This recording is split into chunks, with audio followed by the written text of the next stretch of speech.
Une pauvre petite fille supplie le jeune milliardaire. « Je n'ai pas d'amis. Peux-tu venir à mon anniversaire ?» Ce qui se passe ensuite est incroyable. Avant de commencer l'histoire, n'oubliez pas de laisser un like et de vous abonner à la chaîne pour voir plus d'histoires comme celle-ci. Callum Reeve toucha le mur blanc de son appartement, impeccable, comme tout ce qui l'entourait. Le trophée en verre scintillait sur l'étagère, reflétant la lumière qui filtrait à travers les grandes baies vitrées. Excellence en conception architecturale, pouvait-on lire sur la gravure. Le troisième qu'il remportait en 5 ans. Personne à appeler, personne à qui le dire. Il prit son café et se dirigea vers le balcon. En bas, la ville bougeait à son rythme effréné. Des gens qui s'étreignaient, des couples qui se tenaient la main, des familles avec des enfants. Une fourmilière de liens qui l'observaient de loin, tel un scientifique étudiant une espèce dont il ne faisait pas partie. Son téléphone vibra. C'était Claire, son assistante. Monsieur Reeve, les investisseurs ont adoré le projet de centre culturel. Ils veulent organiser un dîner pour célébrer. Ses doigts planèrent au-dessus de l'écran pendant quelques secondes. Dites-leur que je suis occupé. Envoyez les plans révisés pour demain. Il laissa tomber le téléphone sur la table en verre et retourna à sa table à dessin. La maquette du nouveau projet, un complexe résidentiel de luxe, était presque terminée. Chaque détail parfaitement calculé. Chaque ligne exactement là où elle devait être. Ordre, contrôle, précision. Les gens admiraient son travail, louaient son talent, payaient des fortunes pour ses créations. Il disait qu'il avait un don pour créer des espaces où les gens se sentaient chez eux. Ironique, songea Callum, lui qui n'avait jamais su ce que c'était. Il regarda la photo rangée dans le tiroir de son bureau. Le seul objet personnel de tout l'appartement, une version plus jeune de lui-même souriant à côté d'une femme aux cheveux sombres et au regard intense. Rebecca, 8 ans qu'elle était partie, emportant la moitié de leurs économies et laissant un mot de 3 lignes. « J'ai trouvé quelqu'un. J'ai toujours su que tu aimais tes projets plus que moi. Sois heureux. » Avant elle, il y avait eu Michael, son ancien associé, qui avait vendu ses créations à une entreprise de construction rivale. Et avant Michael, ses parents, qui n'avaient jamais compris pourquoi il préférait dessiner plutôt que de jouer au football, qui ne s'étaient jamais présentés à ses remises de diplôme, qui n'avaient jamais dit qu'ils étaient fiers. Callum se servit un whisky. Le liquide ambré lui brûla la gorge tandis qu'il regardait le coucher de soleil à travers la fenêtre panoramique, le genre de vue pour laquelle ses clients paieraient des millions. La ville scintillait de lumières artificielles, tel un ciel étoilé inversé. Son téléphone sonna de nouveau. Numéro inconnu. Il l'ignora. Le silence régnait à nouveau dans l'appartement. Un silence qu'il avait lui-même conçu avec des murs insonorisés et des fenêtres à double vitrage. Un silence qui, autrefois, avait semblé être une protection, mais qui n'était plus qu'un écho constant de sa propre respiration. Il retourna à la table à dessin et prit son crayon, son refuge. Quand il dessinait, le monde avait un sens. Les lignes obéissaient. Les espaces avaient un but. Tout fonctionnait selon le plan. Sur le coin de la table, le dossier avec les contrats pour le nouveau projet, un condominium de maisons familiales. Des espaces qui créent des souvenirs, disait le slogan créé par l'équipe marketing. Callum sourit ironiquement. Que savait-il de la création de souvenirs? Il se leva et traversa l'appartement. 75 mètres carrés de perfection esthétique, des récompenses sur l'étagère, des meubles de designer, la cuisine qu'il utilisait rarement, la chambre où il dormait mais ne rêvait jamais. Dans la salle de bain, il fit face à son reflet dans le miroir. Cheveux bruns bien coupés, yeux verts fatigués, mâchoire définie, un regard qui avait autrefois attiré des regards, des sourires, des invitations, tous déclinés ces dernières années. De retour dans le salon, il regarda la ville à travers la vitre. Tant de vies qui se déroulaient en bas. Tant d'histoires qui s'écrivaient, tandis que la sienne semblait figée dans un présent intemporel, sans lien. Ses projets étaient admirés, copiés, étudiés dans les universités. Il créait des espaces pour que les gens vivent, aiment, élèvent des enfants, célèbrent des anniversaires, plantent des jardins. Pendant ce temps, son propre espace restait comme une pièce de musée, belle à regarder, impossible à toucher, parfaite et vide. Sur la table basse, le magazine d'architecture avec son visage en couverture, Callum Reeve, l'homme qui redessine l'horizon. L'interview parlait de vision, d'innovation, d'avenir. Pas une seule question sur ce qu'il faisait quand il ne travaillait pas. Aucune curiosité sur qui était Callum Reeve au-delà de l'architecte. Il retourna à la table à dessin. Il commença à tracer de nouvelles lignes, des courbes douces qui se transformaient en murs, en fenêtres, en portes.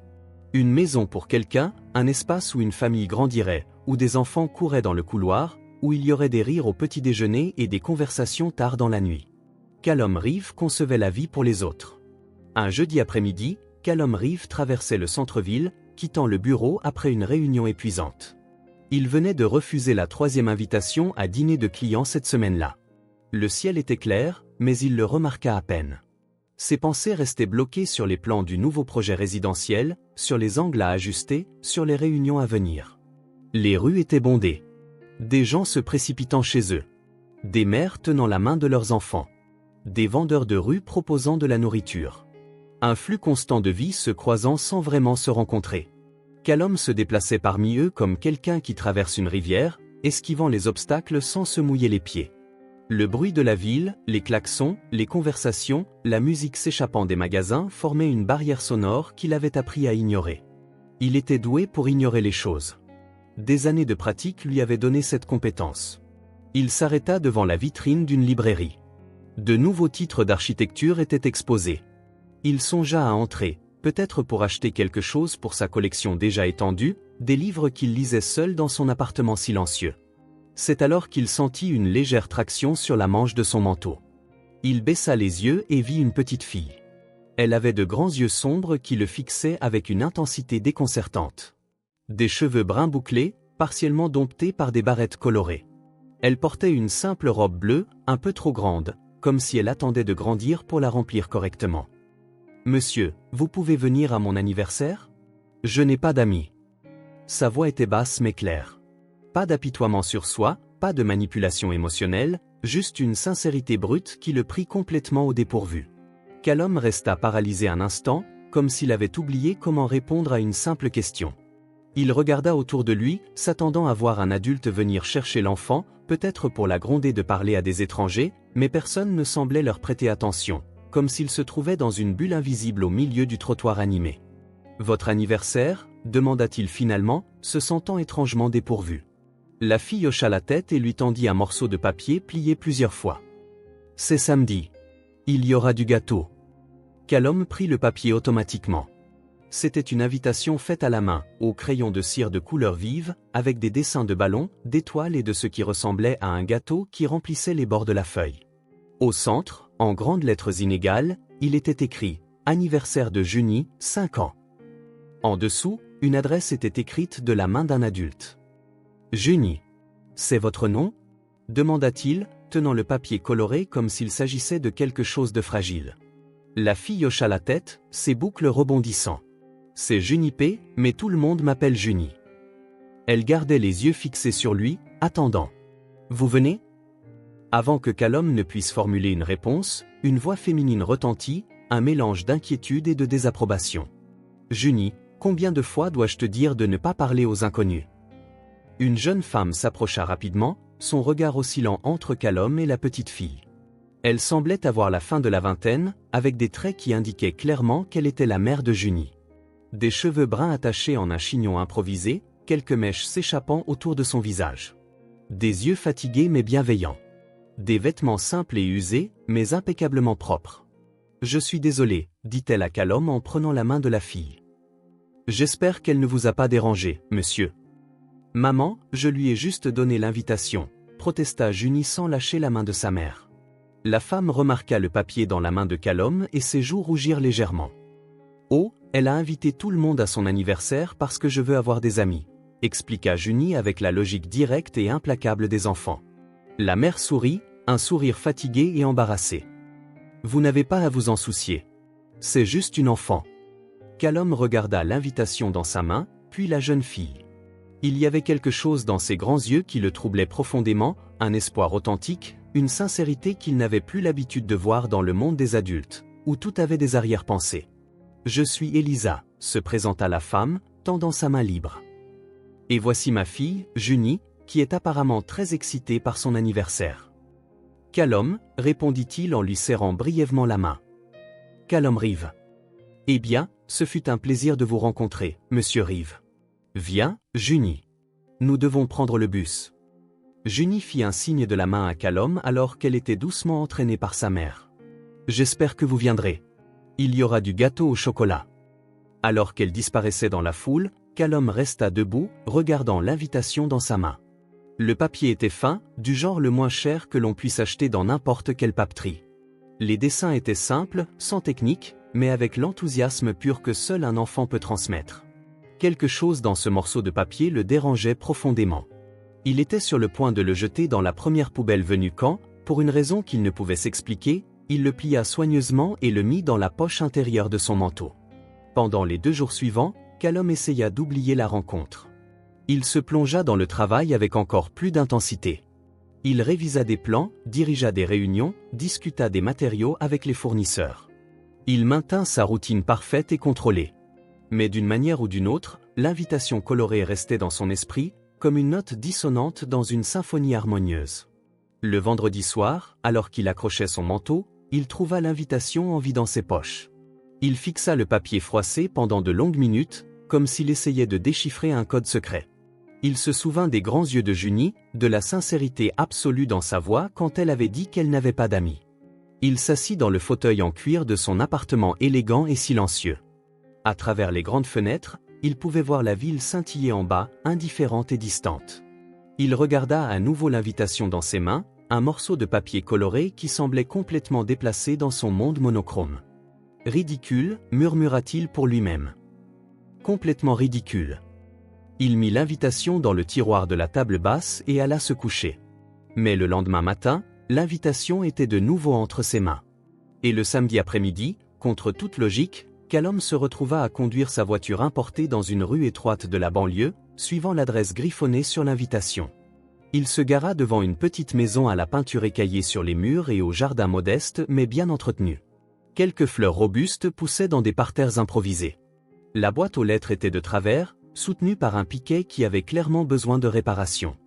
Il resta dans la voiture pendant plusieurs minutes, les doigts tambourinant sur le volant, se demandant ce qu'il pouvait bien faire là. En chemin, il s'était arrêté dans un magasin et avait acheté un cadeau, un carnet de croquis de bonne qualité et un ensemble de crayons de couleur professionnelle. Un cadeau pratique, pensa-t-il. Rien d'extravagant qui pourrait causer de l'embarras, mais pas non plus quelque chose de bon marché qui semblerait méprisant. Il vérifia l'adresse une dernière fois. Il regarda sa montre. Il avait encore le temps de rentrer chez lui, de faire comme s'il n'était jamais venu. Personne ne le saurait. Une fillette de 5 ans oublierait vite un étranger qui avait promis de venir et ne l'avait pas fait. Mais ses grands yeux sincères lui revinrent à l'esprit. Finalement, il prit son courage à 2 mains et sortit de la voiture. Le cadeau emballé semblait lourd dans ses mains alors qu'il se dirigeait vers le portail rouillé. Il hésita un instant, faillit retourner à la voiture, mais il poussa le portail, qui grinça en signe de protestation, et entra. Il suivit un étroit sentier le long de la maison, comme indiqué sur l'invitation. L'arrière-cour était petite, avec un sol en terre battue et quelques plantes en pot. Quelques ballons colorés étaient attachés avec du ruban adhésif à la clôture en bois usé. Une simple table recouverte d'une nappe à motifs floraux portait en son centre un gâteau au chocolat fait maison et quelques gobelets en plastique colorés disposés autour. Il n'y avait pas d'autres invités, juste Elisa qui arrangeait la table et Junie assise sur un tabouret en bois, dessinant attentivement dans un cahier aux pages déjà jaunies par le temps. Callum s'éclaircit légèrement la gorge pour annoncer sa présence. Elles levèrent toutes les deux les yeux dans sa direction simultanément. Le visage de Junie s'illumina d'un sourire si sincère, si plein de joie pure que Callum sentit quelque chose bouger dans sa poitrine, comme un engrenage rouillé qui se remettait soudainement à fonctionner. « Vous êtes venu !» s'exclama-t-elle en sautant du tabouret et en courant vers lui, ses petits pieds soulevant la poussière du sol en terre. Elisa semblait véritablement surprise, presque choquée de le voir là. « Monsieur Reeve, nous ne nous attendions pas vraiment à ce que vous veniez. Je veux dire, Junie a invité beaucoup de gens, mais... » « Callum, s'il vous plaît, corrigea-t-il, se sentant mal à l'aise d'être si formel. « J'espère que je ne dérange pas. »« Déranger ?» Elisa sourit, un sourire fatigué mais sincèrement chaleureux.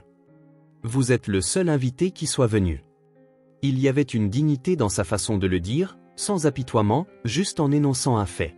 Callum sentit une pointe de quelque chose qu'il ne put identifier immédiatement. Peut-être du respect. Junie prit la main de Callum sans aucune hésitation, ses petits doigts s'enroulant autour des siens avec une confiance totale. « Viens voir le gâteau que ma maman a fait. C'est du chocolat, mon préféré. » Callum se laissa guider par la petite main. La sensation était étrange. Depuis combien de temps quelqu'un ne l'avait-il pas touché ainsi, si naturellement? Sans attente, sans arrière-pensée, juste un contact humain pur et simple. J'ai apporté un cadeau, dit-il en tendant le paquet simplement emballé lorsqu'ils atteignirent la table. Les yeux de Junie s'écarquillèrent comme s'il venait d'annoncer qu'il avait apporté la lune. Un cadeau? Pour moi? C'est ton anniversaire, n'est-ce pas? Callum essaya de sourire, un geste qui semblait rouillé par le manque d'usage. Junie prit le paquet avec révérence, comme s'il s'agissait de quelque chose d'infiniment précieux. Ses petits doigts le déballèrent soigneusement, essayant de ne pas déchirer le papier. Quand elle révéla enfin le carnet de croquis et l'ensemble de crayons de couleur, son visage s'illumina d'un émerveillement si authentique que Callum sentit quelque chose fondre en lui, comme de la glace exposée au soleil pour la première fois après un long hiver. « Regarde, maman. Des crayons de couleur. Tellement. Et un nouveau cahier qui n'a même pas de plis dans les pages. » Elisa regarda Callum avec une gratitude sincère dans les yeux. « C'était très gentil de votre part. Merci beaucoup. » Il y avait un remerciement plus profond dans son regard, une reconnaissance silencieuse d'un geste qui allait au-delà de la valeur matérielle du cadeau. Callum hocha légèrement la tête, mal à l'aise avec cette gratitude qu'il ne pensait pas mériter. Junie était déjà en train d'ouvrir l'étui, admirant chaque crayon comme s'il s'agissait de trésors rares. Ses petits doigts passèrent délicatement sur les pointes aiguisées. Puis elle regarda Callum avec ses grands yeux sincères qui semblaient voir à travers toutes les couches de protection qu'il avait construites au fil des ans. « Tu veux dessiner avec moi ?» La question prit Callum au dépourvu. Depuis combien de temps n'avait-il pas dessiné juste pour le plaisir, sans calcul structurel, sans contraintes budgétaires, sans clients exigeants attendant des résultats parfaits? Juste des lignes sur du papier, des couleurs qui se mélangent, la pure joie de créer. Oui. Pourquoi pas? Et c'est ainsi que Callum Reeve, l'architecte de renom dont les projets valaient des millions, dont les créations apparaissaient dans les magazines d'architecture internationaux, se retrouva assis sur le sol en terre battue à côté d'une fillette de 5 ans, dessinant avec des crayons de couleur dans un cahier neuf. Junie dessinait avec l'enthousiasme débridé des enfants. Une grande maison avec une cheminée fumante, un soleil souriant aux rayons jaunes vifs, des fleurs colorées dans le jardin, et 3 bonshommes allumettes se tenant la main devant la maison. « Ça, c'est ma maman », expliqua-t-elle en montrant l'un des personnages. « Ça, c'est moi, et ça, c'est toi. » Callum regarda le dessin simple. Lui, Junie et Elisa se tenant la main, souriant devant une maison qui n'existait pas en réalité, mais qui, sur le papier, semblait plus vivante et accueillante que n'importe quel projet qu'il ait jamais conçu. « C'est un très beau dessin, » dit-il, surpris par la sincérité qu'il trouvait dans sa propre voix. Pendant ce temps, Elisa les observait discrètement tout en finissant de préparer le thé et de disposer le gâteau. Il y avait quelque chose dans ses yeux alors qu'elle regardait la scène. Pas seulement de la gratitude, mais une douce curiosité, comme si elle aussi essayait de comprendre ce qui avait amené cet homme de toute évidence prospère à la fête d'anniversaire de sa fille. Là, dans cette modeste arrière-cour, avec l'odeur du gâteau au chocolat dans l'air et le son du rire cristallin de Junie, Callum sentit quelque chose s'éveiller en lui, quelque chose qui était en sommeil depuis si longtemps qu'il en avait presque oublié l'existence. Il ne pouvait pas nommer exactement ce que c'était, mais c'était comme si un nœud à l'intérieur de lui commençait lentement, très lentement, à se dénouer. Alors que le soleil commençait à se coucher, ils chantèrent « Joyeux anniversaire », mangèrent du gâteau et burent du thé dans des gobelets en plastique coloré. Junie souffla la bougie avec tant d'enthousiasme qu'elle projeta de la cire sur tout le glaçage au chocolat, faisant rire tout le monde. Et pour la première fois depuis longtemps, Callum Reeve rit. Un rire authentique qui n'avait rien à voir avec la courtoisie sociale ou la convention. Un rire qui venait d'un endroit oublié en lui, un endroit qui avait été scellé par les déceptions et les trahisons, mais qui, apparemment, existait toujours. Et quand il dit enfin au revoir, alors que le ciel s'assombrissait, promettant à Junie qu'elle pourrait lui montrer ses dessins quand elle aurait fini de remplir le cahier, il réalisa que quelque chose avait changé. Il ne pouvait pas l'expliquer, même à lui-même, mais il savait que cette invitation improbable, livrée par de petites mains sur un trottoir animé, avait ouvert une porte qu'il pensait fermer à jamais. 3 jours passèrent. Callum était dans son bureau, révisant les plans d'un nouvel immeuble commercial, quand il réalisa que son esprit vagabondait vers l'arrière-cour en terre battue et le sourire sincère d'une fillette de 5 ans. Il arrêta de dessiner et regarda par la fenêtre. Le ciel était gris, menaçant de pluie. Ses doigts tambourinèrent sur le bureau, agités. Il y avait quelque chose d'inachevé dans cette visite, quelque chose qui l'appelait à y retourner. Il ouvrit un tiroir et en sortit un bout de papier, Ce n'était rien d'important, juste une note sur des mesures qu'il avait prises lors de la réunion du matin, mais cela pourrait servir d'excuse. Callum attrapa ses clés de voiture et quitta le travail plus tôt pour la première fois depuis des années. Avant de se diriger vers la banlieue, il s'arrêta dans une papeterie et acheta un autre carnet de croquis. Celui-ci avait une couverture rigide, un papier de meilleure qualité, un carnet qui durerait plus longtemps. Quand il se gara devant la petite maison à la peinture écaillée, il sentit un nœud dans son estomac. Que faisait-il ici? Quelle excuse donnerait-il? Cela semblerait-il étrange, intrusif? Il prit une profonde inspiration avant de sortir de la voiture. La pluie commençait à tomber en fines gouttelettes alors qu'il frappait à la porte, le nouveau carnet et le papier oublié à la main.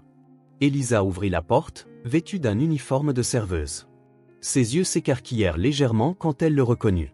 « Monsieur Reeve, Callum, quelle surprise !»« J'espère que je ne dérange pas, » dit-il, se sentant soudainement déplacé. « J'ai réalisé que j'avais laissé un papier ici samedi. J'ai pensé que je devais le rendre. » Une excuse faible. Ils le savaient tous les deux. Mais Elisa sourit. Un sourire qui disait qu'elle comprenait plus qu'il n'était prêt à admettre. « Bien sûr. Entrez, je vous en prie. » Junie dessine dans le salon. J'étais juste en train de me préparer pour le travail. Callum entra. La maison était petite à l'intérieur, mais impeccablement propre. Les meubles étaient simples, certains visiblement de seconde main, mais il y avait un soin évident dans chaque détail. Sur les murs, des dessins d'enfants étaient scotchés, créant une galerie colorée et sincère. Junie était sur le sol du salon, allongée sur le ventre, dessinant attentivement dans le cahier qu'il lui avait donné. En entendant des bruits de pas, elle leva la tête, son visage s'illumina instantanément. « Cal !» s'exclama-t-elle, se levant d'un bond et courant vers lui. Sans hésitation, elle lui serra les jambes. Le geste prit Callum au dépourvu. Il n'était pas habitué aux étreintes, surtout de la part d'enfants. Il sentit une chaleur étrange dans sa poitrine. « Bonjour, Junie, » dit-il, sa voix plus douce qu'il ne l'avait prévu. « Je vois que tu utilises le cahier. Je dessine tous les jours, tu veux voir ?» Avant qu'il ne puisse répondre, elle tirait déjà sa main, le guidant vers le sol où elle dessinait. Callum s'assit, se sentant maladroit dans son costume coûteux sur le tapis usé du salon. Junie lui montra ses dessins avec fierté. Il y avait des maisons colorées, des fleurs immenses, des gens se tenant la main. Sur chaque page, un nouveau monde créé par des lignes imparfaites et des couleurs vibrantes. « Tu es très talentueuse, » dit Callum sincèrement. Elisa les observait depuis le seuil de la porte, ajustant le badge nominatif sur son uniforme. « Je dois partir pour le service de nuit. Madame Patton d'en face sera là pour rester avec Junie dans un quart d'heure. » Callum se sentit soudain comme un intrus. « Je devrais y aller, aussi. Je suis juste venu rendre ça, » et il tendit le nouveau carnet. « J'ai pensé que tu pourrais en utiliser un autre. » Junie prit le nouveau carnet avec révérence. « Il est si beau. »« Merci, Cal. » Elisa hésita. « Vous n'êtes pas obligé de partir maintenant, si ça ne vous dérange pas d'attendre que Madame Patton arrive. Junie est clairement heureuse de vous avoir. » La suggestion le surprit. Il y avait de la confiance dans cette offre, une confiance qu'il n'était pas sûr de mériter. « Ce ne serait pas un problème ?» demanda-t-il. « Pas du tout, » sourit Elisa. En fait, ce serait un soulagement de savoir qu'elle n'est pas seule, même une minute. C'est ainsi que Callum se retrouva assis sur le sol du petit salon, dessinant avec Junie pendant qu'Elisa partait travailler. La pluie battait maintenant contre les fenêtres avec plus de force, créant une bulle d'intimité à l'intérieur de la maison. Junie le regarda avec curiosité alors qu'il traçait des lignes sur le papier. « Tu es un architecte ?» demanda-t-elle soudainement. La question le surprit. « Je le suis. Comment le sais-tu » Junie haussa les épaules. « Tu dessines différemment. Tu fais des lignes droites sans règles. » Callum sourit. « Oui, je suis architecte. Je conçois et construis des maisons. » Les yeux de Junie s'illuminèrent. « Des maisons avec des fleurs devant ?» Il y avait quelque chose dans la simplicité de cette question qui le toucha profondément.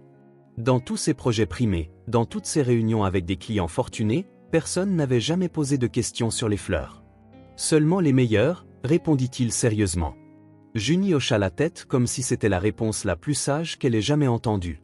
« Je pense que les maisons ont besoin de fleurs. Et aussi de grandes fenêtres pour que le soleil entre. Je suis tout à fait d'accord. Notre maison n'a pas de fleurs, continua-t-elle en dessinant. Mais elle a des fenêtres. Ma maman dit qu'un jour nous aurons un vrai jardin. Callum entendit le simple rêve dans sa voix et sentit quelque chose se serrer dans sa poitrine.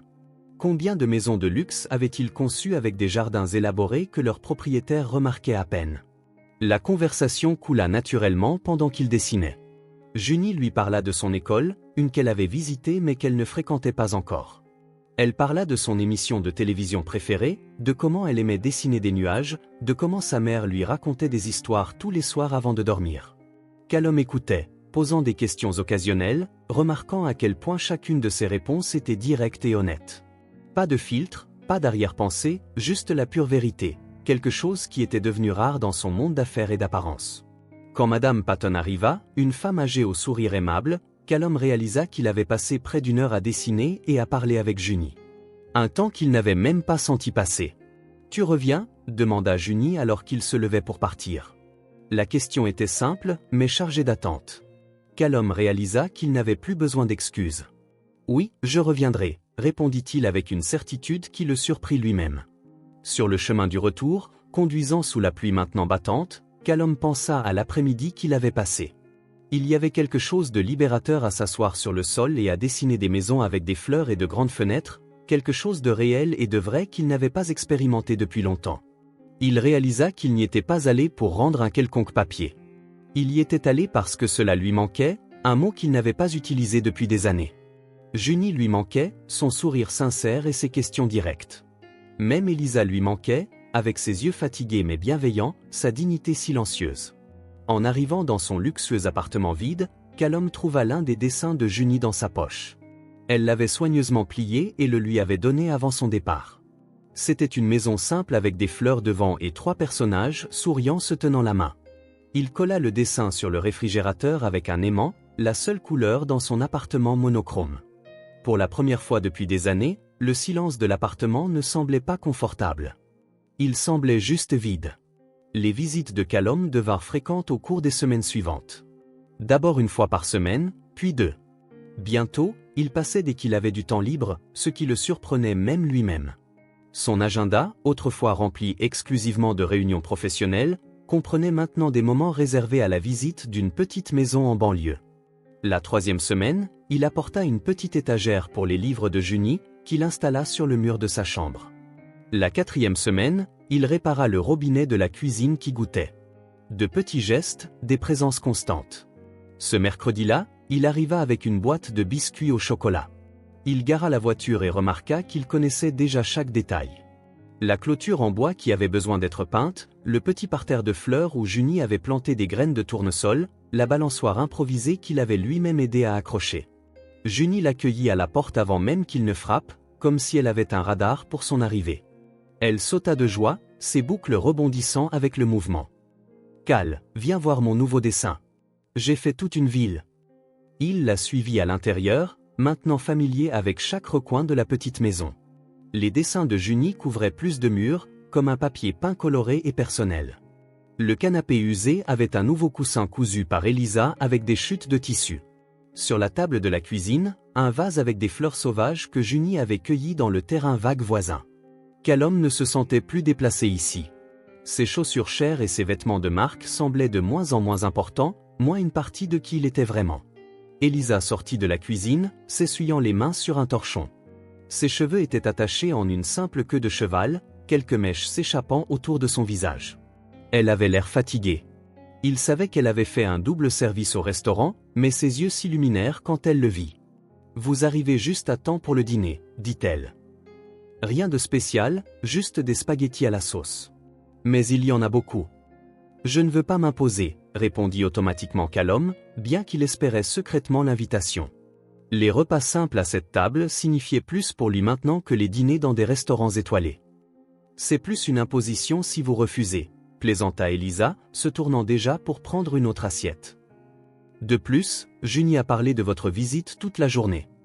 Tandis que Junie étalait ses dessins sur la table, une ville avec des bâtiments, des parcs et de minuscules personnages, Callum observait Elisa dans la cuisine.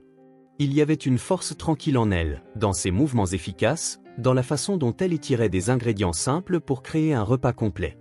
Rien n'était gaspillé. Le dîner fut servi, et ils s'assirent tous les 3 à table.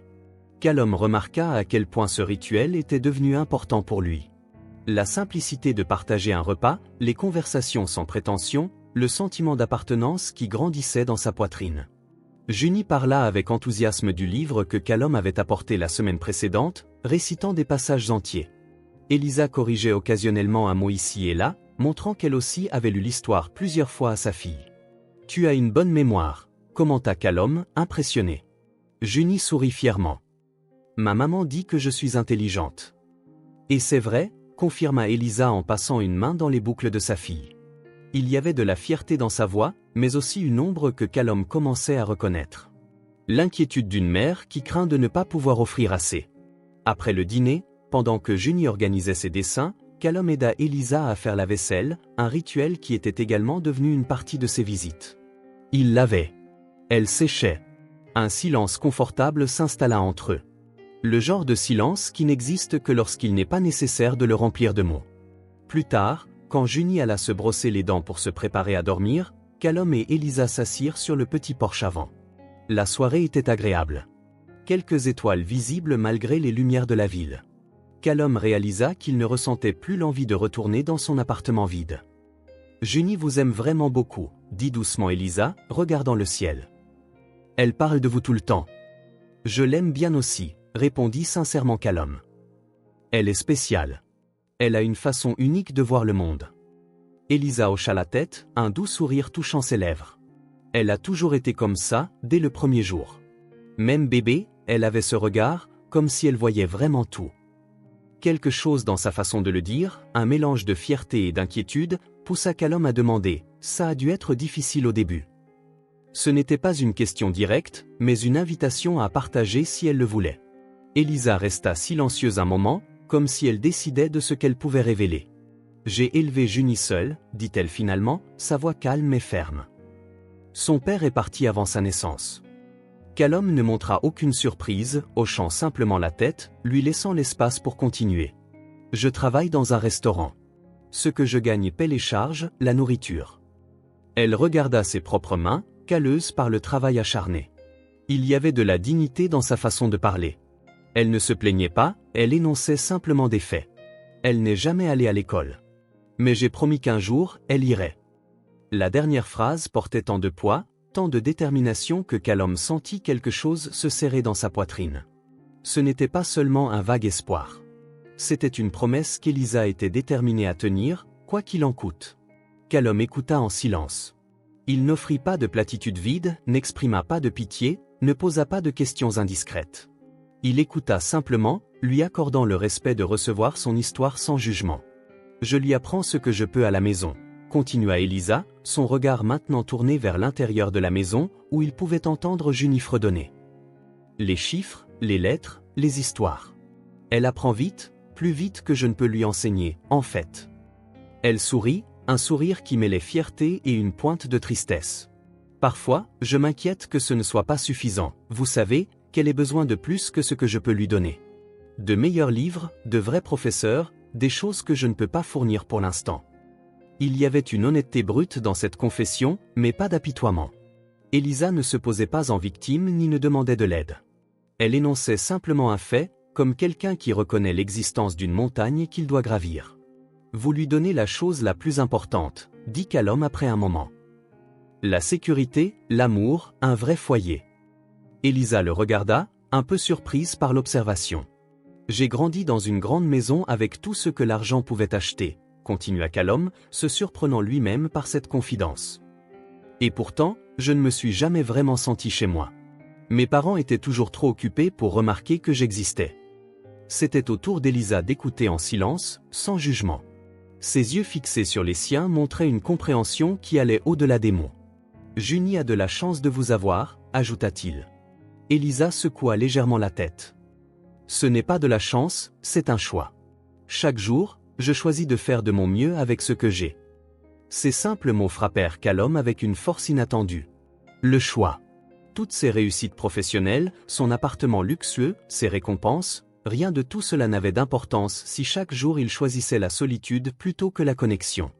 Junie apparut à la porte, déjà en pyjama, un livre à la main. « C'est l'heure de l'histoire de maman. » Elisa sourit en se levant. « Le devoir m'appelle. Je devrais y aller, dit Calom, se levant également, bien qu'une partie de lui voulait rester. Tu peux rester pour l'histoire? Demanda Junie, ses grands yeux pleins d'espoir. Ça parle d'un ours qui construit une maison. Calom regarda Elisa, qui haussa les épaules avec un sourire. Vous êtes le bienvenu. Et c'est ainsi que Calom se retrouva assis sur le bord du petit lit de Junie, à côté d'Elisa, l'écoutant lire une histoire sur un ours qui trouvait un foyer. Sa voix changeait pour chaque personnage, ses yeux fatigués réussissant toujours à transmettre la magie de l'histoire à sa fille. Junie s'endormit avant la fin, sa respiration devenant profonde et régulière. Elisa ferma doucement le livre et remonta la couverture autour de sa fille. En se dirigeant vers la porte, Calom s'arrêta, remarquant les factures et les reçus soigneusement organisés sur la table de la cuisine. Une pile séparée portait l'inscription école avec quelques billets et pièces. Une épargne lente et régulière, chaque centime économisé avec un but. Quelque chose changea en lui à ce moment-là. Ce n'était pas de la pitié. C'était de l'admiration, et plus que ça, c'était un fort désir d'être présent, non pas comme quelqu'un qui vient de l'extérieur pour sauver, mais comme quelqu'un qui marche à côté et qui fait partie du voyage. Elisa le raccompagna à la porte. Merci d'être venu. Ça compte beaucoup pour Junie. Et pour vous? Demanda Calom, les surprenant tous les deux. Elisa sourit, un sourire sincère qui atteignit ses yeux. Ça compte beaucoup pour moi aussi. Sur le chemin du retour, Calom pensa à la promesse d'Elisa. Une promesse qui devait faire mal chaque mois à l'arrivée des factures. Chaque fois qu'elle voyait d'autres enfants aller à l'école, chaque moment où elle réalisait le potentiel de Junie. Et pourtant, elle gardait la promesse vivante. Non pas avec de grands gestes, mais avec de petites actions quotidiennes, des pièces économisées, des leçons à la maison, des livres lus, des encouragements constants. En entrant dans son appartement silencieux, Calom sut que quelque chose avait changé. Ce n'était plus seulement Junie qui l'attirait vers cette petite maison. C'était aussi Elisa, avec sa force tranquille, sa dignité silencieuse, sa détermination inébranlable. Elle n'était pas une victime des circonstances. Elle était une guerrière menant une bataille quotidienne avec les armes qu'elle avait. Et d'une manière ou d'une autre, Calom voulait faire partie de ce combat, non pas pour la sauver, mais pour être à ses côtés, présent, réel, connecté. Un mois se transforma en 2, puis en 3. Les visites de Calom devinrent une partie naturelle de la routine dans cette petite maison. Les mercredis et samedis étaient garantis. Parfois, il se présentait un lundi ou un vendredi, apportant quelque chose qu'il avait trouvé et qui lui avait fait penser à Junie. Un livre de nouvelles, un jeu de construction, une boîte de craie de couleur pour dessiner sur le trottoir. Le portail qui grinçait autrefois s'ouvrait maintenant en douceur après que Calom l'eut réparé un dimanche après-midi. Le robinet de la cuisine ne goûtait plus. Les étagères improvisées qu'il avait installées dans le salon abritaient les livres et les dessins de Junie, organisés par couleur comme elle le préférait. Ce samedi après-midi, Calom arriva plus tôt que d'habitude. Il avait apporté une petite boîte à outils et quelques planches de bois. Il avait remarqué que la marche du perron cédait et avait décidé de la remplacer avant que quelqu'un ne se blesse. Quand il frappa à la porte, il entendit les pas rapides de Junie courant dans le couloir. « C'est Cal !» cria-t-elle avant même d'ouvrir. Comment savait-elle toujours que c'était lui? La porte s'ouvrit et elle était là, ses cheveux plus longs maintenant, mais toujours avec les mêmes boucles rebelles et le sourire qui illuminait tout son visage. « J'ai apporté du bois !» s'exclama Calom en montrant le matériel. « Tu vas construire une maison ?» demanda Junie, les yeux écarquillés d'excitation. « Pas exactement. Je vais réparer la marche du perron. C'est dangereux. Je peux aider? Je peux être ton assistante? » Comment pouvait-il dire non à ses yeux? Bien sûr. Tout bon architecte a besoin d'une assistante fiable. Elisa apparut à la porte, s'essuyant les mains sur son tablier. Elle avait l'air moins fatiguée aujourd'hui, observa Calom. Peut-être parce que c'était son jour de congé du restaurant. Toujours en train de travailler quand vous venez ici, dit-elle avec un sourire accueillant. Vous finirez par ne plus avoir de temps pour vous détendre. C'est relaxant pour moi, répondit Calom, se surprenant de la sincérité de ses propres mots. C'était vrai. Les heures qu'il passait dans cette simple maison, à réparer des choses, à jouer avec Junie, à parler avec Elisa sur le porche après que la petite se soit endormie, étaient les heures les plus paisibles de sa semaine. Il n'y avait pas d'attente là-bas. Pas besoin d'impressionner, pas de masque. Pendant que Calom mesurait et coupait le bois pour la nouvelle marche, Junie s'assit sur l'herbe à côté de lui, observant chaque mouvement attentivement. Elisa apporta de la limonade maison et s'assit sur le porche, feuilletant un livre de recettes qu'elle avait obtenu d'une collègue. « Pourquoi tu marques le bois 2 fois ?»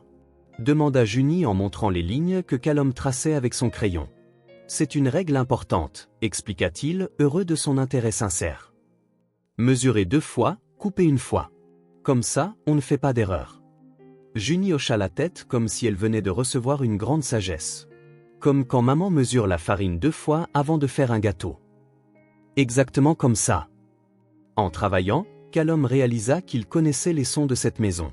Le grincement spécifique du plancher du couloir, le bruit du vieux réfrigérateur qui se mettait en marche, le vent dans les feuilles de l'arbre de l'arrière-cour. Il y avait quelque chose de profondément réconfortant dans cette familiarité. Après avoir fini la marche, Callum accepta l'invitation à dîner. Junie insista pour qu'il s'assoie à la place que tout le monde considérait maintenant comme la sienne, la chaise avec vue sur la petite arrière-cour. Le repas était simple comme toujours, mais savoureux. Elisa avait un talent pour transformer des ingrédients de base en quelque chose de spécial. Après le dîner, Junie demanda à jouer au jeu de société que Callum avait apporté la semaine précédente. Ils s'assirent tous les trois dans le salon, sur le tapis usé mais propre, déplaçant des pions colorés sur le plateau et riant quand quelqu'un devait reculer de plusieurs cases. Il y avait un naturel dans ces moments que Callum n'avait jamais connu auparavant. Pas de pression, pas besoin de vérifier les emails ou de répondre aux appels téléphoniques, juste le moment présent rempli de rires et de petites disputes sur le jeu. Quand Junie perdit pour la 2e fois, elle fit la moue pendant exactement 30 secondes avant de demander une revanche. Elisa lança un regard à Callum, une communication silencieuse qui disait « juste une dernière partie avant de dormir ».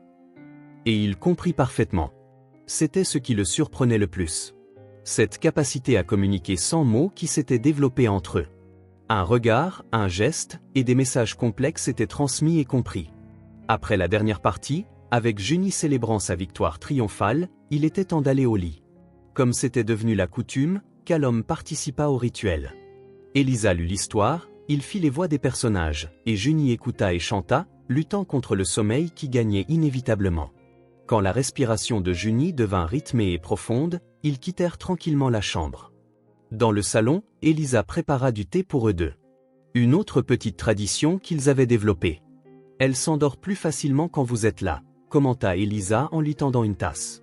« Je crois qu'elle se sent plus en sécurité. » Callum sentit une chaleur dans sa poitrine. « C'est une enfant spéciale. »« Oui, elle l'est, » acquiesça Elisa. « Et perspicace. Savez-vous ce qu'elle m'a dit hier soir ? » ?»« Quoi donc ? » ?»« Elle a dit que lorsque vous êtes ici, la maison se sent plus heureuse. » Callum s'arrêta, la tasse à mi-chemin. Les mots de Junie le frappèrent d'une manière qu'il n'avait pas prévue. Il sentit quelque chose s'ouvrir en lui, comme une porte qui était restée coincée pendant des années. « C'est drôle, » dit-il après un moment. « Je ressens la même chose. » C'était vrai. Cette petite maison simple, avec ses imperfections et ses réparations de fortune, semblait plus vivante, plus réelle que son appartement luxueux et stérile ne l'avait jamais été. « Vous savez, » continua-t-il en regardant ses propres mains, « j'ai passé des années à concevoir des maisons pour d'autres personnes, des maisons grandes, élaborées et chères. Mais quand je finissais un projet, je ne pensais jamais à ce que ce serait de vivre dedans. C'était juste un travail. » Elisa écoutait attentivement, sans l'interrompre. « Maintenant, pour la première fois, j'ai trouvé un endroit où j'ai envie de revenir. » Les mots sortirent avant qu'il ne puisse les filtrer, mais ils étaient vrais. Son appartement n'était qu'un endroit pour dormir. Cette petite maison avec ses murs qui avaient besoin d'être peints et son plancher qui grinçait était devenu l'endroit qui occupait ses pensées pendant la journée. Elisa sourit, sans gêne ni surprise, comme si elle le savait déjà. « Vous avez toujours une place ici, » dit-elle simplement. Plus tard, en rentrant à son appartement, Callum réalisa que quelque chose de fondamental avait changé en lui. L'homme qui se targuait de n'avoir besoin de personne, qui construisait des murs au lieu de ponts, apprenait lentement le langage de la connexion. Chaque clou qu'il enfonçait dans cette maison, chaque histoire qu'il lisait à Junie, chaque conversation du soir avec Elisa, c'étaient les briques d'un nouveau type de structure qu'il construisait, non pas faite de béton et de verre, mais de moments partagés et de promesses silencieuses. L'architecte solitaire qui avait passé sa vie à concevoir des espaces pour les autres commençait enfin à construire quelque chose pour lui-même. Un nous au lieu d'un jeu. En rentrant chez lui, il n'alluma pas la télévision comme il avait l'habitude de le faire pour combler le silence. Il s'assit à sa table à dessin et commença à dessiner. Pas un projet pour un client, mais une idée qui avait grandi dans son esprit. Une maison simple avec une balançoire sur l'arbre de l'arrière-cour et de grandes fenêtres pour laisser entrer la lumière. Une maison faite non pas pour impressionner, mais pour abriter, pour vivre, pour y revenir. Une maison qui commençait par des gens. « Tu ne m'as jamais montré où tu travailles », dit Junie un dimanche après-midi alors qu'ils dessinaient ensemble à la table de la cuisine. Ses yeux curieux fixaient Callum avec cette franchise désarmante que seuls les enfants possèdent. L'observation prit Callum par surprise. C'était vrai. Au cours de tous ces mois, il était devenu une partie de leur monde, mais il ne les avait jamais invités dans le sien. « Tu aimerais visiter mon bureau ?» demanda-t-il, l'idée se formant au fur et à mesure qu'il parlait. Le visage de Junie s'illumina. « Vraiment ?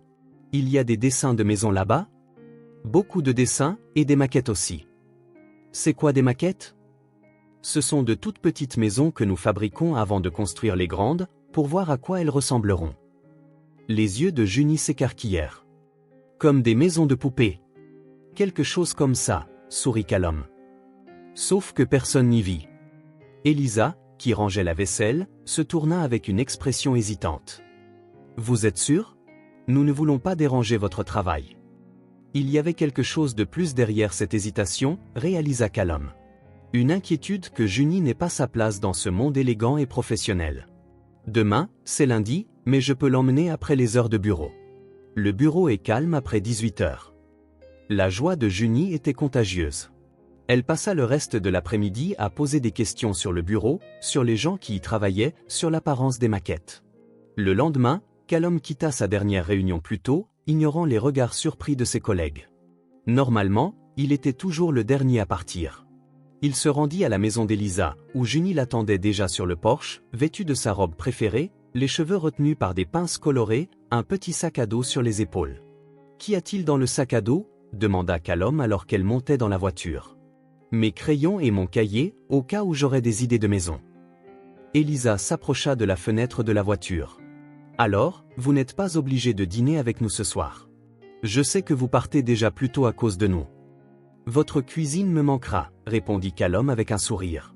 « Mais peut-être que nous pourrons ramener quelque chose pour tout le monde en rentrant. » Le trajet vers le centre-ville fut rempli de la voix excitée de Junie, montrant des bâtiments et demandant si Callum les avait conçus. Il répondit patiemment, expliquant la différence entre les architectes et les constructeurs, entre les projets résidentiels et commerciaux. Lorsqu'ils arrivèrent à l'immeuble moderne où se trouvait son bureau, Junie se tut un instant, levant les yeux vers les fenêtres en verre qui reflétaient le ciel. « C'est si grand », murmura-t-elle en serrant plus fort la main de Callum. Dans l'ascenseur à miroir, elle regarda son propre reflet multiplié, fascinée. On dirait de la magie. Le bureau était presque vide à cette heure-là. Seule Claire, son assistante, organisait encore quelques documents.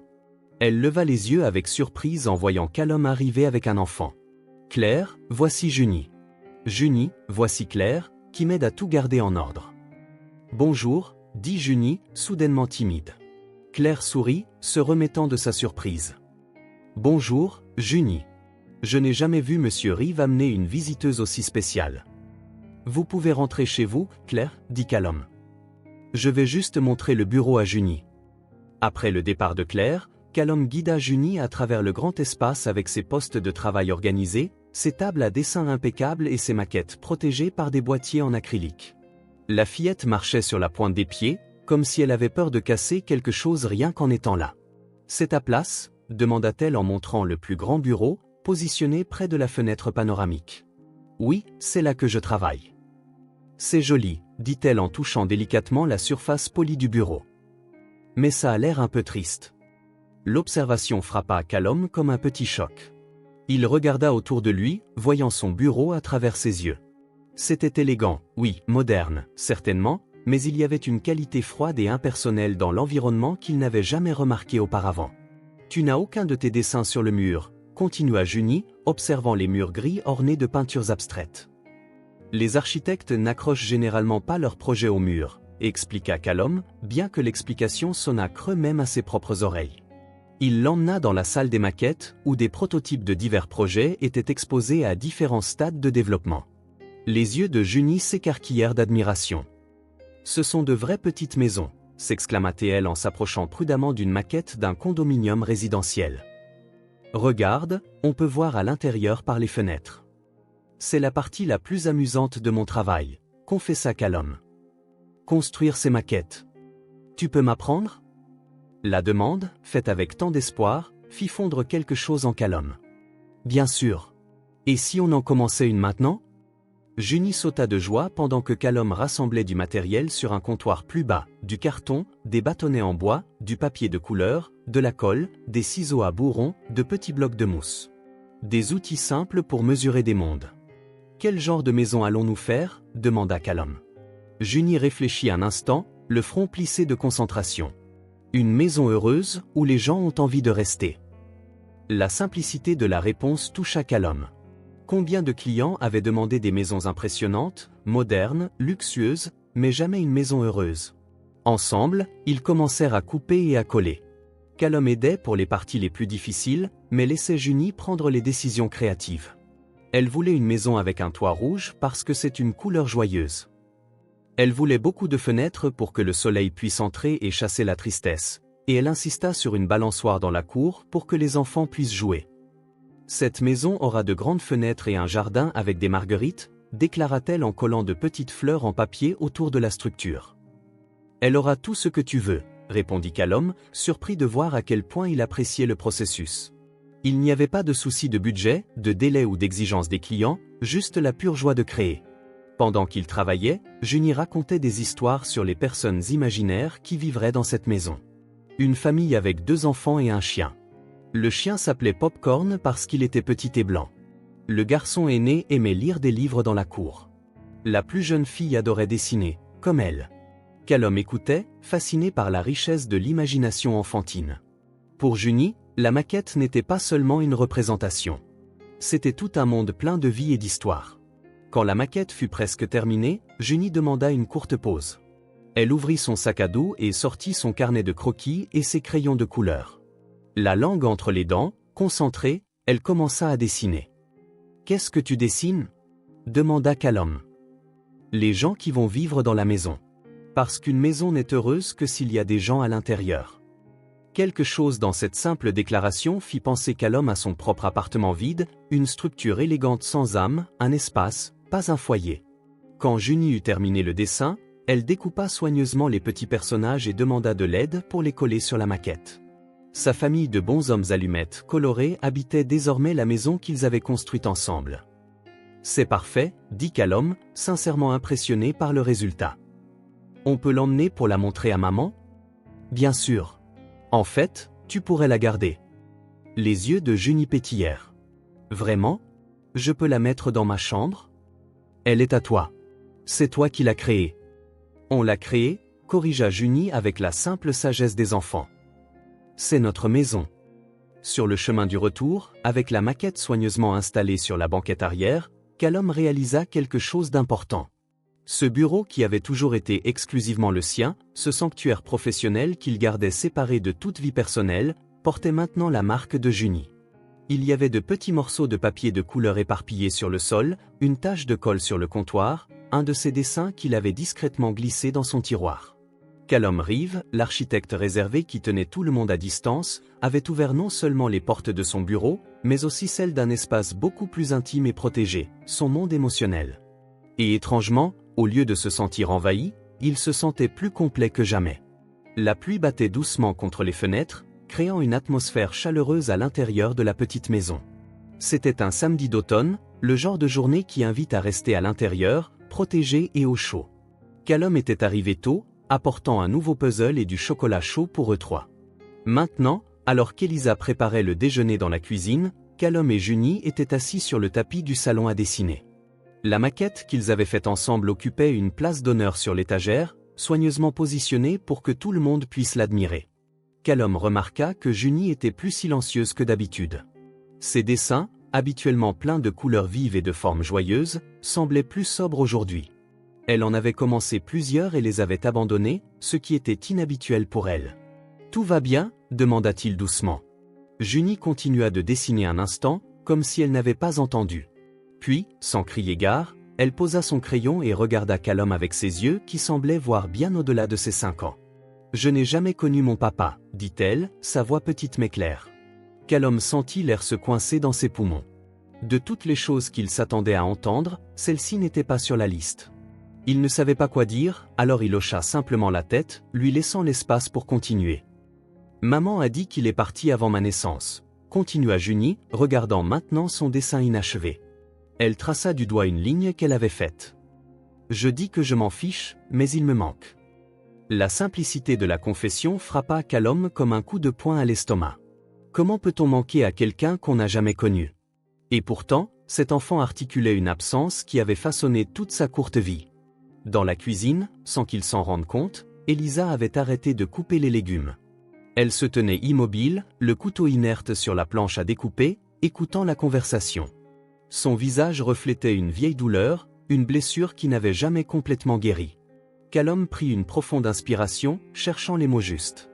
Il n'y avait pas de mots justes, réalisa-t-il. Seulement des mots honnêtes. Je ne sais pas comment être un papa, répondit-il finalement, calmement et sincèrement.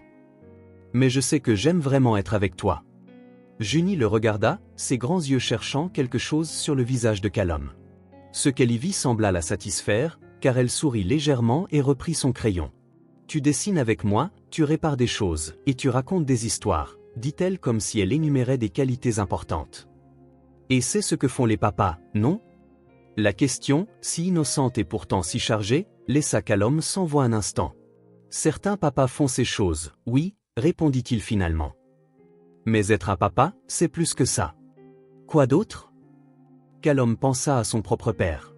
Toujours absent, toujours trop occupé pour remarquer ses dessins, ses réussites scolaires, ses rêves.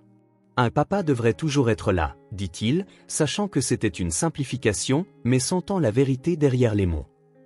Pas seulement quand c'est pratique ou facile. Il devrait être là dans les bons et les mauvais jours. Junie réfléchit à cela un instant, le front plissé de concentration. Comme toi. La question le prit au dépourvu. J'essaie de l'être, répondit-il, sentant le poids de ces simples mots.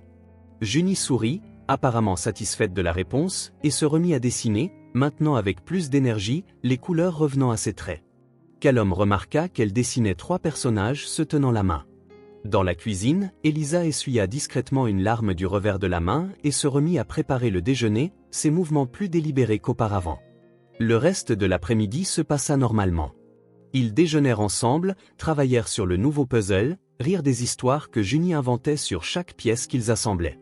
Mais Callum sentit un changement subtil dans l'air, comme si une nouvelle couche de sens avait été ajoutée à sa présence ici. Quand ce fut l'heure pour Junie de prendre son bain avant le dîner, Elisa appela Callum sur le porche avant. Le ciel commençait à s'assombrir, et la pluie avait fait place à une douce brume qui flottait au-dessus des maisons. Ils restèrent en silence un moment, chacun perdu dans ses pensées. Puis Elisa parla, sa voix calme mais remplie d'une émotion contenue.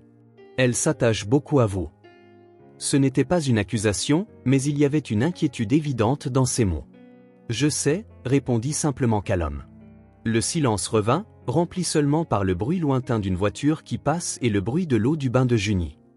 J'ai peur que vous partiez, continua Elisa, regardant finalement la rue partiellement éclairée par les lampadaires, et qu'elle ressente à nouveau cette absence.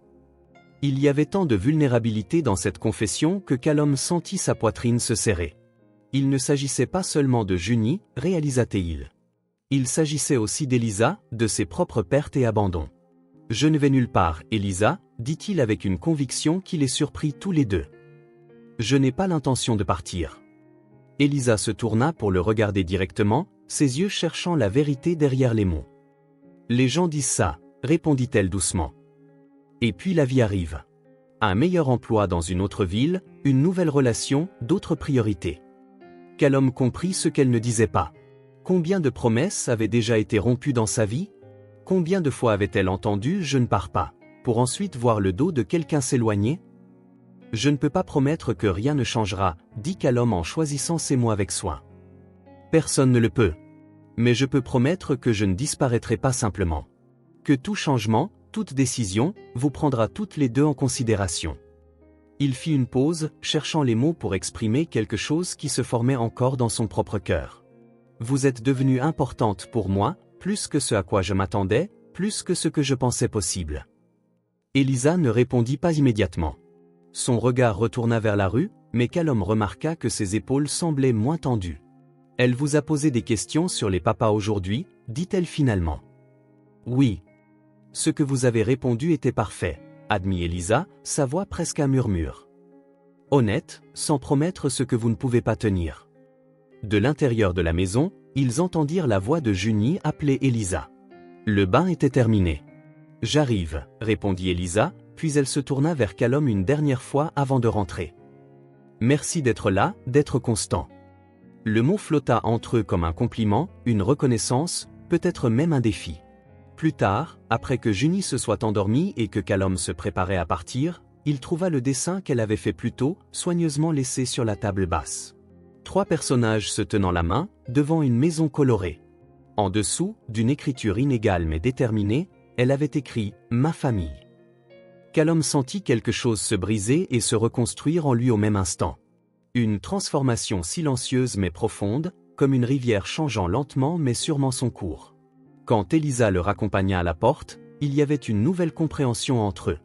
Une compréhension qui allait au-delà des mots, une promesse non dite mais non moins réelle.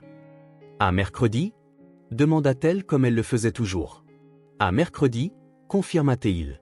Mais ils savaient tous les deux qu'il ne s'agissait pas seulement de la prochaine rencontre.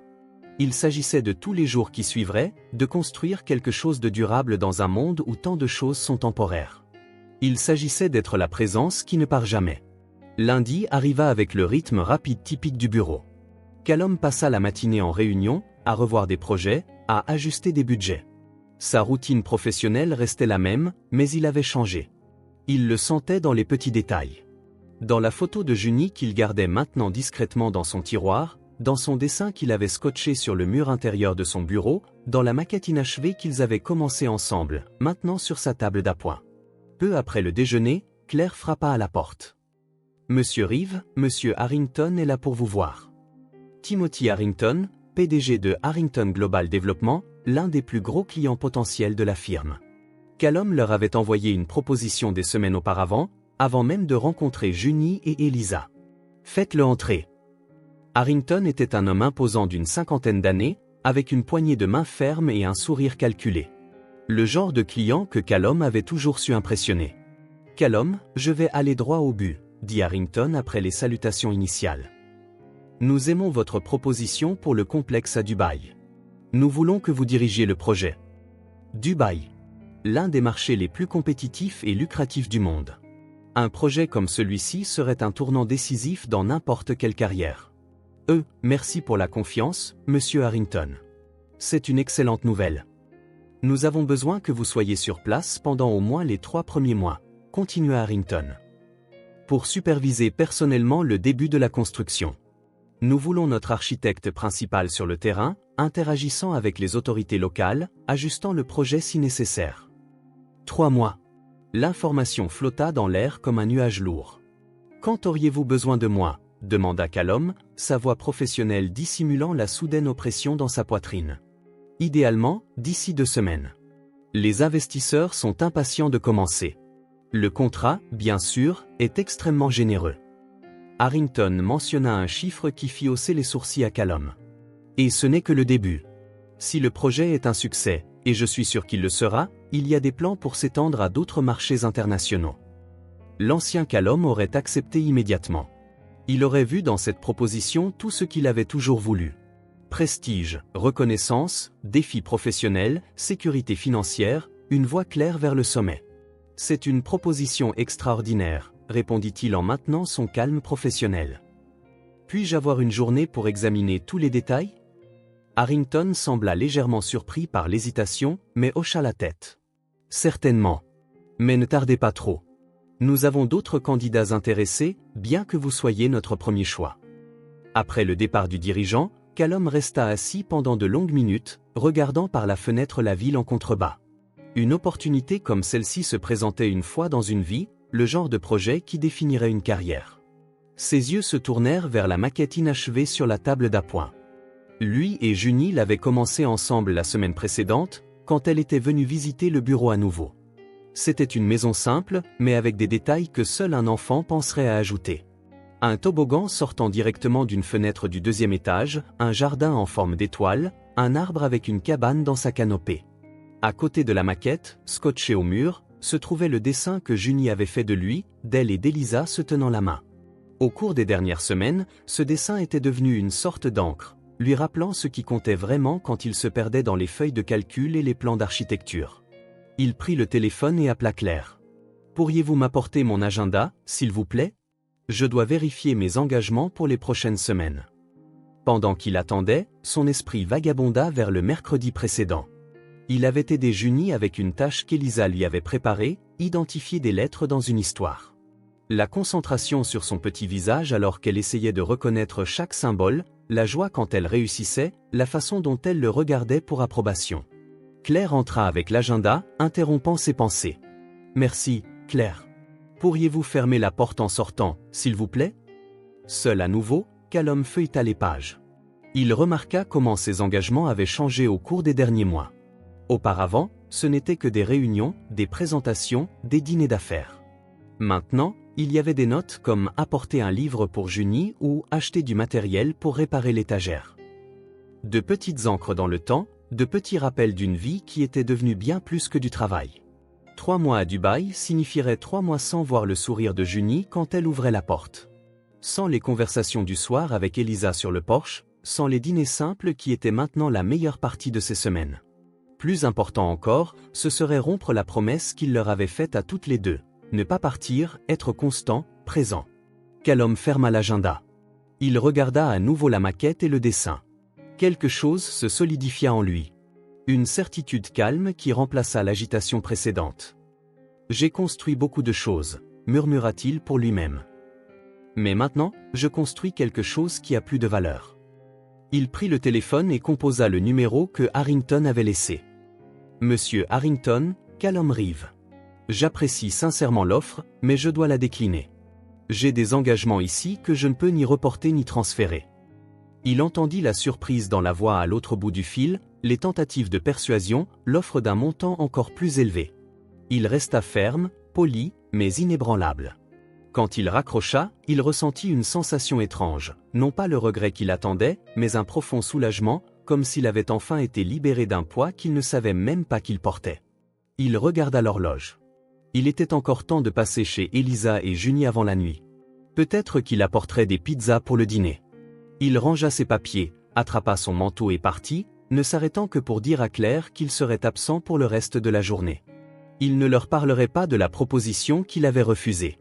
Ce n'était pas pour recevoir de la gratitude ou de la reconnaissance. C'était simplement le bon choix, le seul possible étant donné qui il était devenu. Un choix tranquille, sans fanfare ni drame, mais un choix qui changeait tout. Près de 2 mois s'étaient écoulés depuis que Callum avait refusé le projet à Dubaï. Il n'avait jamais mentionné l'opportunité à Elisa ou Junie, mais quelque chose avait changé en lui depuis cette décision. Une certitude tranquille, un engagement renouvelé. L'automne cédait la place à l'hiver. Les arbres perdaient leurs dernières feuilles, et les matins se levaient avec un brouillard bas. Un de ces samedis matins, Callum et Elisa étaient assis dans la petite cuisine, buvant du café pendant que Junie dormait encore. Ces moments seuls étaient devenus précieux pour eux deux, un espace pour une conversation d'adultes sans l'énergie vibrante de Junie remplissant chaque recoin. Elisa semblait particulièrement fatiguée ce matin-là. Elle avait fait un double service au restaurant la veille. Le gérant a démissionné, commenta-t-elle en se frottant la tempe. Maintenant, je dois couvrir plus d'heures jusqu'à ce qu'il trouve quelqu'un. Callum remarqua les cernes sous ses yeux, ses mains tremblant légèrement d'épuisement. Aimez-vous travailler là-bas ? Demanda-t-il, bien qu'il connaisse déjà la réponse. Elisa haussa les épaules. Ça paie les factures. Les collègues sont gentils, pour la plupart, et les horaires me permettent d'être avec Junie une partie de la journée. Ce n'était pas une réponse sur le fait d'aimer, nota Callum. C'était sur la survie, sur les priorités. Et s'il y avait une alternative, demanda-t-il, les mots sortant avant qu'il ne puisse trop y réfléchir. Elisa leva les yeux de sa tasse. Quel genre d'alternative ? Callum prit une profonde inspiration. Il y avait pensé pendant des semaines, pesé le pour et le contre, s'assurant que ce ne serait pas juste un geste de charité, mais une décision professionnelle solide. Il y a un poste d'assistante administrative vacant à mon bureau, dit-il finalement, gardant sa voix désinvolte, bien que son cœur battait plus vite. Des horaires corrects, un salaire stable, fit-il une pause, observant sa réaction. Et je sais que vous pouvez évoluer. Elisa se figea, sa tasse à mi-chemin de sa bouche. Lentement, elle la reposa sur la soucoupe. « À votre bureau » répéta-t-elle comme pour tester les mots. Claire, mon assistante actuelle, part. Elle se marie et déménage, expliqua Callum. Nous cherchons quelqu'un pour la remplacer. Quelqu'un d'organisé, de responsable, qui apprend vite. Et vous avez pensé à moi, dit Elisa, non pas comme une question, mais comme une affirmation. J'ai pensé à vous.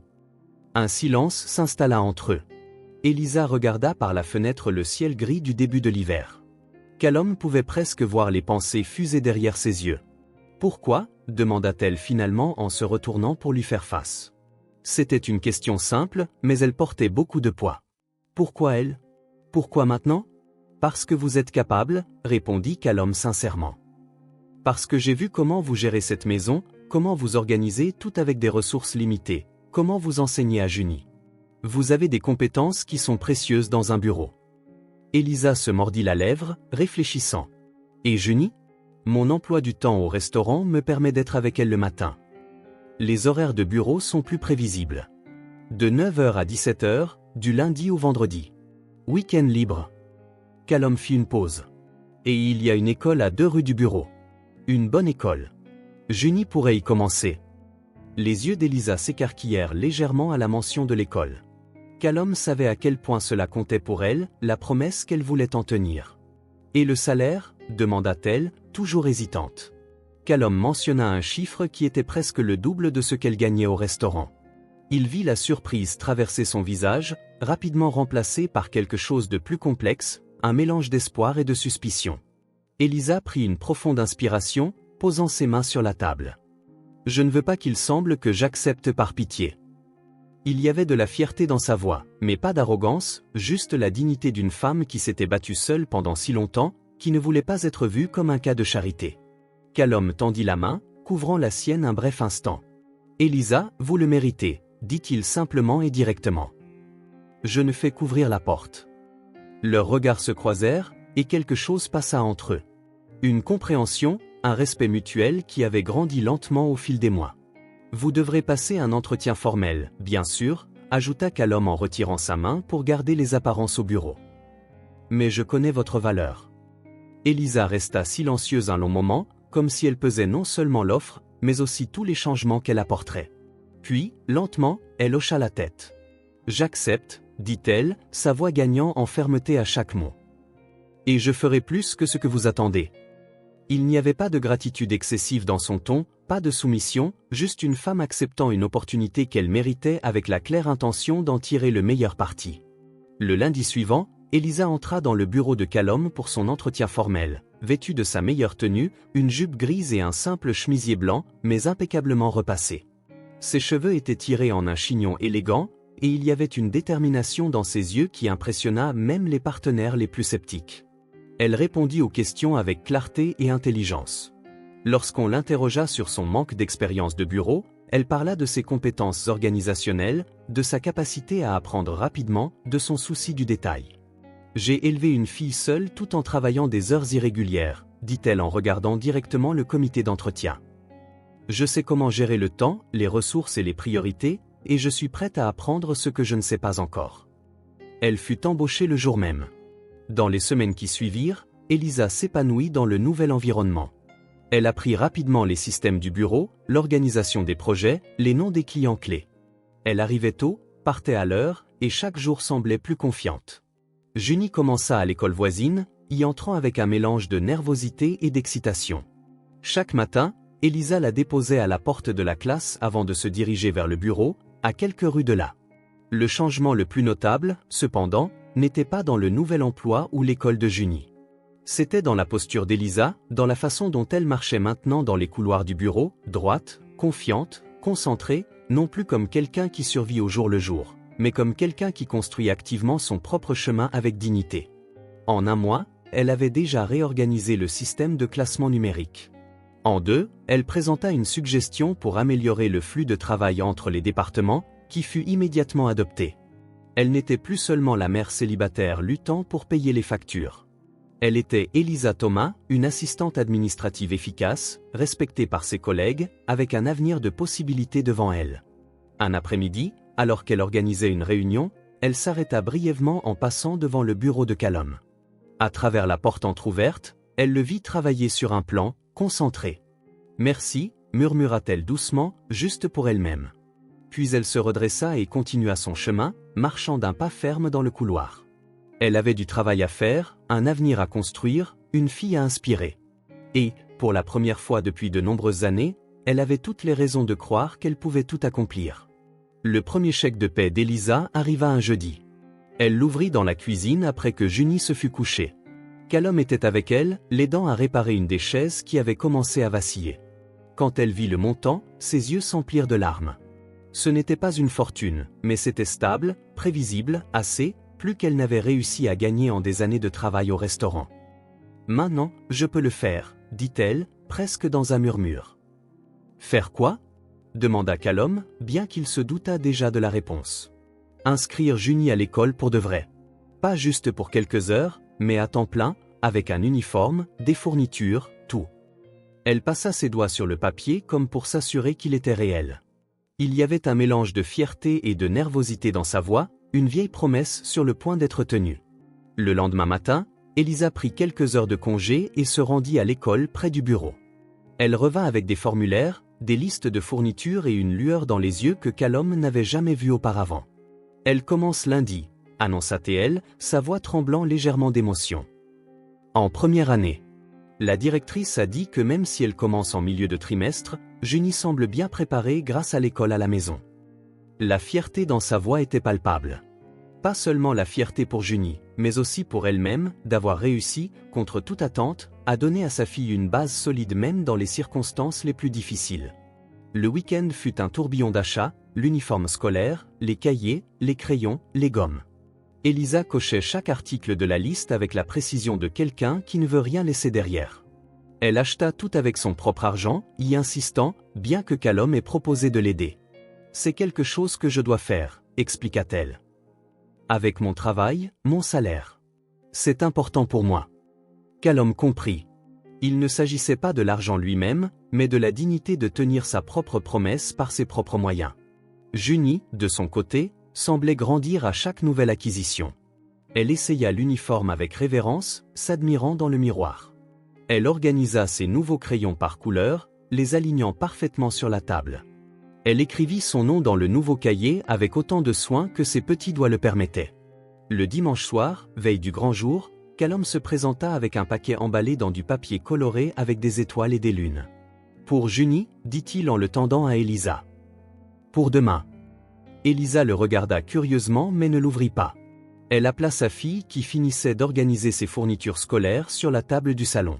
« Cal a apporté quelque chose pour toi. » Junie arriva en courant, ses boucles rebondissant, ses yeux brillants d'anticipation. Callum lui tendit le paquet, qu'elle ouvrit avec précaution, en essayant de ne pas déchirer le papier coloré. C'était un sac à dos, pas n'importe lequel, mais un spécial avec des dessins d'étoiles et de planètes sur un fond bleu profond. Au dos, brodé en fil d'argent, se trouvait son nom, Junie. « Il est magnifique », s'exclama-t-elle en serrant le sac à dos contre sa poitrine. Puis elle remarqua qu'il y avait quelque chose à l'intérieur. Elle ouvrit la fermeture éclair principale et trouva un ensemble professionnel de crayons de couleur, bien meilleur que le précédent, et un carnet de croquis de haute qualité. Entre les pages du carnet, caché comme un secret spécial, se trouvait une note écrite de l'élégante écriture de Callum, « Dessine ton monde dans toutes les couleurs que tu veux ». Junie regarda la note, les crayons, le sac à dos, puis Callum, ses grands yeux remplis de larmes. Un spectacle rare pour une enfant habituellement si joyeuse. « Merci, Cal, dit-elle, sa voix petite mais sincère. Je n'aurais jamais cru que ce jour arriverait. » Callum sentit une boule dans sa gorge. Cette phrase, venant d'une enfant de seulement 5 ans, portait tant de poids, tant d'histoire. Elle montrait que même si jeune, elle comprenait le sacrifice et la lutte de sa mère, les difficultés qu'elles avaient affrontées ensemble. Elisa, observant la scène depuis le seuil de la cuisine, avait une main sur la bouche, essayant de contenir son émotion. Ses yeux rencontrèrent ceux de Callum par-dessus la tête de Junie, transmettant une gratitude qui allait au-delà des mots. Cette nuit-là, Junie ne put presque pas dormir tant elle était impatiente. Elisa dut lire 3 histoires au lieu de l'habituel. Et même alors, la fillette restait agitée, posant des questions sur ce que serait l'école, si la maîtresse serait gentille, s'il y aurait une récréation. Et si personne ne m'aime, demanda-t-elle finalement, révélant la peur cachée derrière l'excitation. Impossible de ne pas t'aimer, répondit Elisa en lui embrassant le front. Tu es la personne la plus facile à aimer au monde. Le lendemain matin, ils quittèrent la maison tous les trois ensemble. Elisa avait préparé un petit déjeuner spécial. Des crêpes au sirop de chocolat, les préférées de Junie. La fillette portait son nouvel uniforme, le sac à dos fermement sur ses épaules, ayant l'air à la fois plus petite et plus grande. Le trajet vers l'école fut rempli de la voix excitée de Junie, posant des questions sur ce que ce serait, s'il y aurait d'autres enfants avec qui dessiner, si la maîtresse la laisserait utiliser tous les crayons de couleur en même temps. Elisa répondit patiemment, cachant sa propre nervosité. Callum conduisait en silence, les observant toutes les deux dans le rétroviseur. Il y avait quelque chose de profondément juste dans ce moment, comme si les pièces d'un puzzle se mettaient enfin en place. Quand ils arrivèrent, ils virent d'autres familles déposer leurs enfants, des mères pressées vérifiant les sacs à dos, des pères prenant des photos du premier jour, des enfants oscillant entre l'excitation et l'appréhension. Une scène quotidienne pour beaucoup, mais extraordinaire pour eux. J'ai peur, confessa doucement Junie, tenant les mains d'Elisa et de Callum alors qu'ils se dirigeaient vers le portail coloré de l'école. C'est normal d'avoir peur des nouvelles choses, dit Callum en s'accroupissant à sa hauteur. Mais souviens-toi, tu es déjà incroyable. Tu vas juste le montrer à plus de gens maintenant. La maîtresse attendait à la porte de la classe, une femme d'âge moyen au sourire aimable et aux yeux patients. Elle salua chaleureusement Junie, commentant le magnifique sac à dos étoilé. Il est temps d'entrer, dit doucement la maîtresse.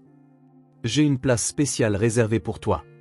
Junie regarda Elisa, puis Callum, puis de nouveau la salle pleine d'enfants inconnus. Tout ira bien, l'assura Elisa en glissant une mèche de cheveux rebelles derrière l'oreille de sa fille. Nous serons là à la sortie, tous les deux. Callum hocha la tête en confirmation. On ne manquerait ça pour rien au monde.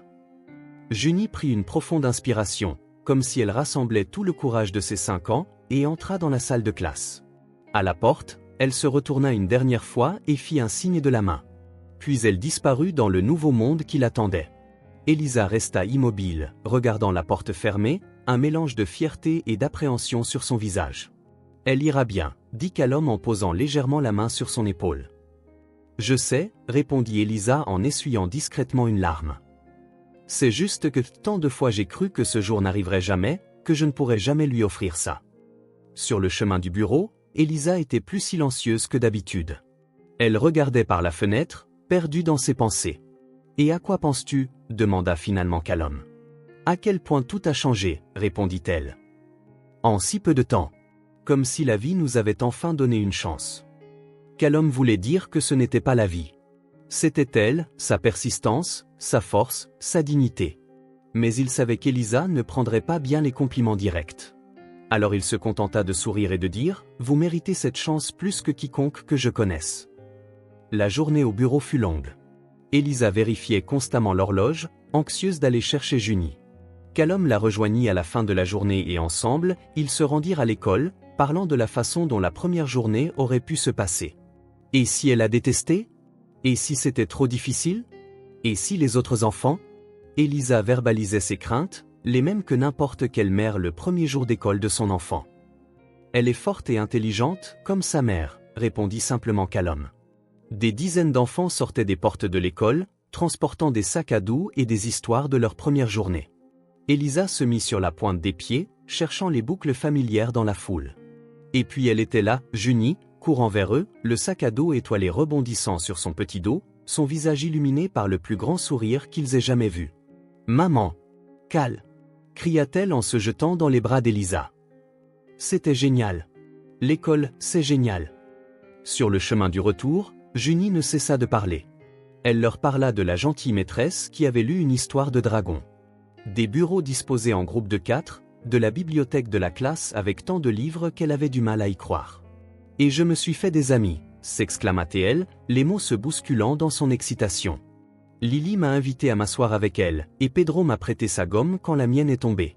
Et la maîtresse a adoré mon dessin. Elle a dit que j'avais beaucoup de talent. Elisa et Callum échangèrent des regards de soulagement et de joie dans le rétroviseur. Toutes les inquiétudes du matin s'étaient envolées. En rentrant à la maison, Junie continua son récit enthousiaste pendant qu'Elisa préparait un goûter de célébration spéciale, des biscuits et du lait au chocolat. Calum observait, se sentant partie de cette joie d'une manière qu'il n'avait jamais connue auparavant. Vous savez, dit soudainement Junie avec un sérieux comique sur son petit visage, je me suis fait beaucoup d'amis aujourd'hui, mais mon meilleur ami, c'est toujours Cal. Le cœur de Calum se remplit d'une émotion qu'il ne pouvait nommer. C'était l'appartenance, le sentiment de faire enfin partie de quelque chose de plus grand que lui-même. Après le goûter, Junie demanda à aller dans l'arrière-cour pour leur montrer quelque chose. Ils sortirent tous les trois dans l'air frais de la fin d'après-midi. Là, sur la table en bois usé, se trouvait la maquette qu'ils avaient commencée dans le bureau de Calum, maintenant complètement terminée. « J'ai travaillé dessus ce week-end », expliqua fièrement Junie. « Je voulais la finir avant de commencer l'école. » La maquette avait évolué. Ce qui avait commencé comme une simple maison avait maintenant un jardin détaillé, de petites figurines dans la cour, des fenêtres avec de minuscules rideaux, même un chien en papier à côté de la porte. « C'est notre maison », dit simplement Junie. « Pas celle-ci, mais celle que nous aurons un jour. Tous ensemble. » La déclaration, faite avec la confiance innocente de l'enfance, flotta entre eux comme une promesse, un aperçu d'un avenir que, jusqu'à récemment, aucun d'eux n'aurait osé imaginer. Ils regardèrent tous les trois la petite création en silence. Le soleil commençait à se coucher, jetant une lumière dorée sur la modeste arrière-cour. Junie s'assit à côté de Calum, s'appuyant contre son bras. Elisa, de l'autre côté, lui tenait discrètement la main. Calum sentit tout le poids et toute la légèreté de ce moment. Il prit une profonde inspiration, cherchant les mots pour exprimer ce qu'il ressentait. « Avant de vous rencontrer, commença-t-il, sa voix plus douce que d'habitude, j'étais une personne seule. » Junie le regarda avec ses grands yeux attentifs. Elisa serra légèrement sa main, l'encourageant à continuer. « Je ne croyais pas aux amitiés, poursuivit-il, ni aux vraies connexions. Je pensais que j'étais mieux seul. » L'arrière-cour était silencieuse, juste le son lointain des oiseaux et le vent doux dans les feuilles. « Mais toi, Junie, tu m'as fait voir la vie différemment, » dit-il en regardant la fillette qui avait tout changé. « Avec ton honnêteté, ta façon de voir la beauté en tout. » Puis il regarda Elisa, dont les yeux brillaient déjà de larmes non versées. « Et maintenant je sais qu'un foyer, c'est là où l'on est aimé. Peu importe la taille. Peu importe l'endroit. Ce sont les gens, pas les murs. » C'était la vérité la plus simple et la plus profonde qu'il ait jamais découverte. Lui qui avait passé sa vie à concevoir des structures physiques comprenait enfin ce qui faisait vraiment un foyer. Junie, avec la sagesse innocente des enfants, sourit et dit « Et tu fais partie de notre famille. Tu l'as toujours été. » Il n'y eut pas de grandes promesses à ce moment-là. Pas de déclarations dramatiques ni de plans élaborés pour l'avenir. Juste trois personnes assises dans une simple arrière-cour au crépuscule, reconnaissant le lien qu'elles avaient construit jour après jour, moment après moment. C'était réel. C'était possible. C'était suffisant. Plus tard, quand Junie fut déjà endormie, épuisée après sa grande journée, Elisa et Calum s'assirent sur le porche avant, comme ils l'avaient fait tant de nuits. « Elle a raison, vous savez, dit doucement Elisa. Sur le fait que vous êtes de la famille. » Calum la regarda, ce visage qui était devenu si familier et si cher. « C'est le seul endroit où je veux être, » répondit-il simplement. Ce n'était pas une fin, réalisa-t-il. C'était juste un commencement. Il y aurait des défis, des ajustements, des jours difficiles à venir. La vraie vie ne suivait pas des scénarios parfaits.